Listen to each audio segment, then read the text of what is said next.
Hey everybody, welcome to Off Grid with Brad and Kelly. We are really excited. Yes. This is the first time living in our tiny home that we have showered inside without a bucket. Yes. Running water. So it's kind of a big deal to us. On one hand, you know, we camp, we're survivalists, we don't really care that much. Right. Give us a bucket and a cup and we're okay. Yep. On the other hand, Kelly has had to wash her hair in 50-degree water. Yeah. You know, we've had to take showers by boiling water on the stovetop and then put it into a container. Thankfully, Mark and his wife over at Bumblebee Junction, they sent us a sprayer that has really been a great tool for us. Absolutely. Just put everything in there and you can spray yourself down. It's kind of like a shower. It's kind of like you have some running water, but it's not that first world comfort of yes. turning that little faucet and feeling the glorious, bead down of warm water, hot water on your face. Mm-hmm. So you guys know that our intention here is go completely off the grid. Yes. Well, one, we're installing a 50-gallon drum that we're going to let the sun heat up water, but sometimes that doesn't work out. Yes. So our other option was a propane water heater. And so we installed a propane water heater yesterday, and it took us... Oh, it was pretty much all day. Literally all day. All day and all night. Because we have never installed a propane water heater. Right. We have never installed plumbing into a shower valve, hooked up all new pipes, drilled holes in the wall, which was so scary. Yeah. I mean, for all our lives, we've been minimalists. So we have. You know, it hasn't mattered to us. You know, when we had our homestead in Manatee County in Florida, we had an outside shower for like 2 years. And then when we did have kind of an indoor shower, we had a tub, and then we just ran the pipe straight through it. We never hooked up. There's no fiberglass wall, nothing like that. It was just for the purpose of showering. So this was new to us. Yes. Still exciting. Yeah. Like Kelly said, it took us all day and all night because you're drilling holes into your house. Yes. And once you drill that hole through the wall in the shower, there's not much going back. Yeah.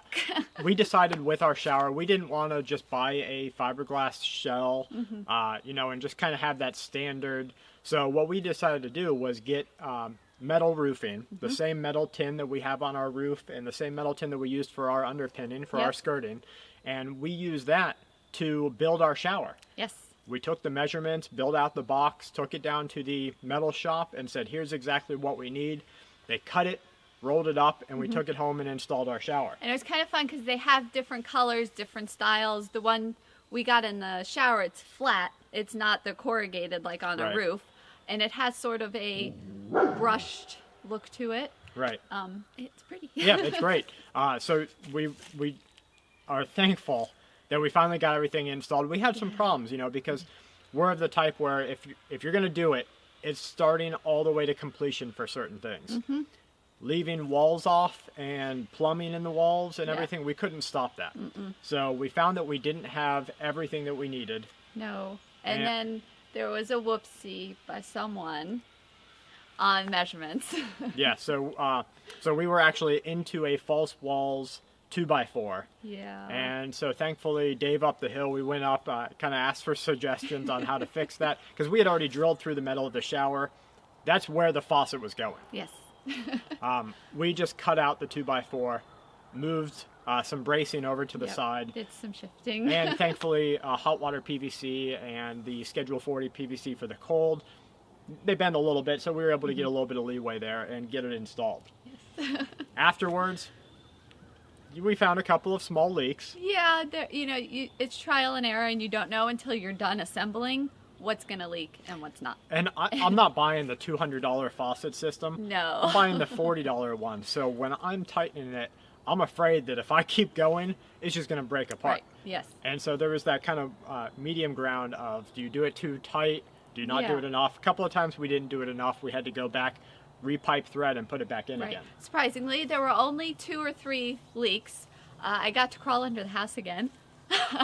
New favorite. New favorite thing to do. And we had to hook up the water through the floor and all that.